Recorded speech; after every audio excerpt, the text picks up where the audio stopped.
joining us today on The Truth Zero, because your lifestyle matters. I'm Charlene Pignon, and I have a question for you today. What comes to your mind when you hear the word chocolate? For some, it's Valentine's Day. For women, it's actually their friend of the month. But for many, it's the word fat. But what if I told you that chocolate brings more than just pleasure to the tongue and soul? Nutritionists say that in its pure form, it's potent herbal medicine. Joining us today is my dear friend and certified personal trainer here at the Yard Miami, John Morales. And no, it's not John Morales, a meteorologist on NBC, okay? It's the John Morales, so remember the name. When he's not working here at the Yard Miami, he's working on his nutritional certification. He's working with football teams, interning at FIU, working with football teams like Florida International University, Hialeah Gardens football team as well. When he's not working and doing all of that, he's listening to the latest podcast, educating himself, educating others, and he's doing all of this while going to school, guys. He's going to school, he's studying exercise physiology and kinesiology. So let's give him some kudos on that. And on to the subject that we're going to be talking about, which is chocolate. Before we get to all of that, let's let our viewers know a little bit more about you. How did you get into the fitness industry, and how many years have you been in this? Okay, so when I first started, I just graduated high school. So at the time, I was working at IHOP. So I decided I really wanted to take like personal training serious, because I always saw like how coaches approached me in high school and motivated me, so I wanted to do the same thing. So I got into personal training, I went and I did that for quite some time. As I got confident, I decided, okay, you know what, I want to get certified, this is what I want to pursue. So when I found out that there's a degree for this, I was kind of like ecstatic, because at first, you hear personal training and you don't know how far that can take you. Right. So there's a lot of opportunities that came with it, and that's the route I took. So on to what we were talking about the other day. I was picking your brain, like I always am, like we always are, talking for hours. And we came across the subject of chocolate, the misconceptions of chocolate, the history of chocolate, even about how chocolate can be medicine. So how can chocolate be medicine, and what are the benefits? The topic of chocolate already is sugar coated. You know, just because it has a lot of sugar, the chocolate itself is not bad, right? You know, like, let me give you a little bit of history. Back then, the Mayans actually used chocolate as currency. Right. You know, the Aztecs did well. They used it as currency, so they knew how powerful this chocolate was. One of the quotes that one of the chiefs said was, this powerful food from Earth is what provides a man to go throughout the whole day without food. So they used to eat chocolate just, you know, like something like they would have like for breakfast, and they'll go the whole day without having food. Right, so then this is something that for sure had to keep them going, because if they only had chocolate, then there's something good in chocolate. Like what is it exactly that they have inside chocolate that kept them going? So it's not, so when we think about chocolate, it's not chocolate. It's cocoa. Cocoa, that's what I wanted to actually say. It's raw cocoa. Raw cocoa. So what they do, it's literally like a seed. It's literally like a seed. So what they do, they go ahead, they get the seeds from the tree, they spread them out, put them like out in the sun, and they make sure the seeds kind of like crack down. Once they crack down, they start spreading them out, and then you kind of like pick and choose which ones are good.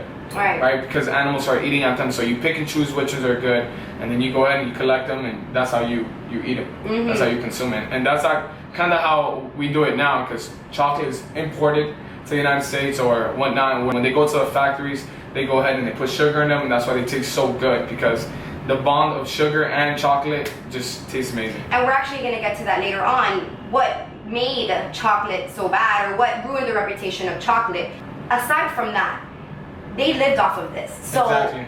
The benefits, let's talk about that. The benefits, so it's an antioxidant, okay? So when you think of antioxidant, what's an antioxidant, okay? Your body oxidizes throughout the whole day. When you breathe in and you're breathing out, okay, there's oxidation going on. So what happens is your cells, they're like happy little campers, right? They're inside your body and they're there. But as you're breathing, as you have metabolic waste, metabolic means your metabolism and everything that's going inside, everything you breathe and breathe out, there's waste there. So with that waste, there's very acidic. So it's like a coin. Think about it of a penny. right? You're thinking of a penny, and you know how like with due time the penny turns green. Oxidation. Same thing. Oxidation to our bodies, oxidation to our cells. You know, so that's what happens. So what does antioxidation really mean? Because that term is thrown around so much. Antioxidants, but what does it really mean? So these chocolate, right? When you have chocolate in different forms, you have it, you insert it in your body, and what these guys allow your cells to do is fight off the oxidation. So it doesn't allow you to break down like that. It prevents your body from oxidizing, your cells from oxidizing. Now you have to think about when things oxidize in the body, there's some things called free radicals that roam around, and these ions need a partner, right? Because they go off, and it's kind of like throwing off like the guys that we don't want. And if they don't have no partner to bond with, they do bad to the cell. You know, sometimes like you'll feel like you just feel sick. You know, like it really like just puts your body state at a lower level. You know, where we have so much potential to be feeling better, we don't, just because that's what oxidation does. So it's linked to longevity, right? It's linked to the fact that I can feel younger or look younger from the skin, right? That's why a lot of times you hear people say, "Oh, chocolate allows my skin to glow." Like you're glowing. It's literally because you're not breaking down, you know, your body, so you're gonna look like you're glowing in the sense of your skin looks better. You might not break out as much and stuff like that. So that's why these things are good. So ladies, basically, if you wanna stay young, chocolate is the way to go. What type of chocolate? What type of chocolate? We're gonna actually talk about that very soon too. On to the feeling, because honestly, every time I eat chocolate, there's not one time that I am not happy. So that happy hormone, serotonin, it has serotonin as well. Yes. So serotonin is a neurotransmitter. Neuro meaning the brain, right? And transmitter means transportation. So it allows your body to communicate more, better with other cells, with other neurons. So think about it like this: like having that in your body allows your body to understand itself better. So there's more communication. Think about it. There's a lot of hotline bling everywhere in your body. Yeah.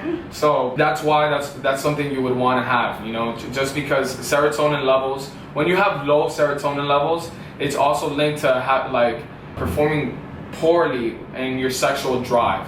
So a lot of people, like, that's why they say, like, when you bring, you know, it's very cliche that on Valentine's Day, flowers and chocolate. Correct. Now, why do you bring the flowers and chocolate? It's just because of that. It's because chocolate boosts up your serotonin levels, your happy hormone. So, you know, it kind of gets you in the mood. That's why you got the boxes of chocolates. It sets the mood. It sets the mood. That's what it is. All right, and then it's like Snickers. Like, you know how Snickers has like need a moment. Need a moment. So that's why you grab Snickers. That's why you grab Snickers. That's why. Because you're not yourself. You're not yourself. We don't have a little bit of, you know, chocolate in here. But Snickers is a bad form of chocolate. So what do we need to look for in chocolate? Okay, so there's different percentages of chocolate, right? So the lower the percentage, the worse it is, exactly, because it's covered more with sugar. So there's things such as this type of chocolate, right? So the more like pure the chocolate is, the better for you. All right, so it's not gonna taste like a Snickers bar, but it is better for you, and you know it gives you the benefits. It's more darker. Correct. Okay, it's more darker, and it's very rich in fiber. That's why it tastes really like paste. Chalky, right? Yeah, chalky. Yes. So it's very rich in fiber. Remember, fiber is something that you want in the body because it allows you. Fiber is kind of like that spider web or that sponge that pushes things out that we can't push out. So that's what fiber does in the body. How much chocolate do we guys, have? Please read behind the label, because it'll tell you. I'll tell you. I think here it says what? The servings is 4 pieces. 4 pieces. 4 squares. 4 squares. So per serving. So that's when you have chocolate, it's not about having so much. It's just about having enough, right? This is something I want to talk about, like a study that I found out now. Moderation. Sometimes we eat with our eyes. You know, like they tell you in Spanish, "Está comiendo con los ojos." Yeah. You know, you're eating with your eyes because, you know, sometimes you're just so hungry you go attack everything. But portion control is very important. If you really want to understand this, I saw a study and I read a study that said that it had 2 participants. So for 2 weeks, they had the same amount of pasta. This group right here had a plate full of pasta. The other group right here had 3 bowls of the same amount of pasta. So it was divided into the 3, right? So what happened was that these people right here with the plate would finish their plate. They would finish it, devour it. This other group right here, the first few days, they saw the 3 bowls, they ate them. As the time went on, they'll maybe eat 2, until like the last week they were eating just 1 bowl. Because you just need to eat enough, not Correct. overeat. Yeah, and as human beings, we were talking about this earlier, we're programmed to just eat everything that's on the plate. So what are some of the things that we need to look out for when we're consuming? How much portion? Like, what are some things that you recommend to do? So think about it like this. Have you ever gone to an expensive restaurant and paid overpriced for a little bit of food? Yeah. It's like the plate is this big and then the exactly. portion is this And small. the portion is this big. Right. Besides the fact of being expensive, the food being expensive, they serve you a little bit because that's all you need. In reality, you go to cheesecake. Well, guys, I love cheesecake. Hey, but why you gotta fight with me at cheesecake? You know I love to go there. When you go to cheesecake, they serve you a bunch, right? But you're not meant abundance, and you're not supposed to eat all of that. Yeah. Okay. In reality, if you go to cheesecake, you can eat half your food and add half of it later. So that's something you want to pay attention to. Just portion. That's all you need. That's so all the you things need. we have to pay attention to are serving sizes. Serving sizes for sure. Controlling what's on the plate. Maybe we can even recommend to get smaller plates. So then if you're a person that eats with your eyes, like we were talking about, get smaller plates. Smaller plates, smaller food. Anything else you can recommend? Look at the nutrition facts, right? Like the labels. Yes. So you also want to pay attention to like things like fats, right? So a lot of times people see fat and they're like, oh my God, it has so much fat. Guys, just pay attention to trans fat. Think about it like this. These fats, trans fat, I spoke about this the other day on my Facebook Live. Trans fat, trans like in the trans like they're dancing. So these fats, right? These fats are in the body and they're dancing. They're having a party in your body, but they don't want to leave. They party all day, all night. They don't care. They can stay in there. Basically, these molecules don't have the bonds to pair up with other proteins or other water molecules or fats or vitamins or whatever the case may be to be broken down. So it's like your body has to do extra work just to push them out. So that's why you don't want that. Like you were saying, we view fat as in like such a negative thing, but there are healthy fats. So you were talking about trans. Is that anything is linked to saturated, or what is saturated for? Okay, so trans is one type of fat. Then you have the other one that's kind of fat. It's kind of bad, but it's good at the same time. Because for example, like avocado has some saturated fat, and avocados are great for you because they have unsaturated fats. So they have different type of unsaturated fats, but saturated fats are gonna come with your proteins. So for example, anything animal-based is gonna have saturated fat because the animal itself has that type of fat. Right. Okay, so let's just wrap it up. Overall, when it comes to chocolate, look for the percentages, look for the serving sizes. Yeah. You can have it in many forms, just as long as you have it in moderation. And some of the things that ruined the reputation was the sugar. So also look at the sugar, correct? Yes. 11 grams of sugar is a lot of sugar. Okay, because there's a lot of teaspoons of sugar. As long as it's no more than 11 grams, you're good. And as long as you look at just basically if it's the 90%, depending on the percent of the chocolate. Like even this one, I'm not sure. Even that one, it has 3. It has 3 grams of sugar, so it's pretty good. It is. You get me? And that's in 4 squares. Yes. So that's pretty good. So it's like pretty divided. That's why it probably tastes really chalky, but you get used to it, right? Yeah, like, I mean, if sometimes like you want something and you're like craving it, honestly, if you just have a little piece, that's all you need. It's just like to kill, like, how do you kill appetite? There's a difference between hunger and appetite. How do you kill appetite? It's just by tasting it, and that's it. That's all you need. Well, thank you for joining us today, John.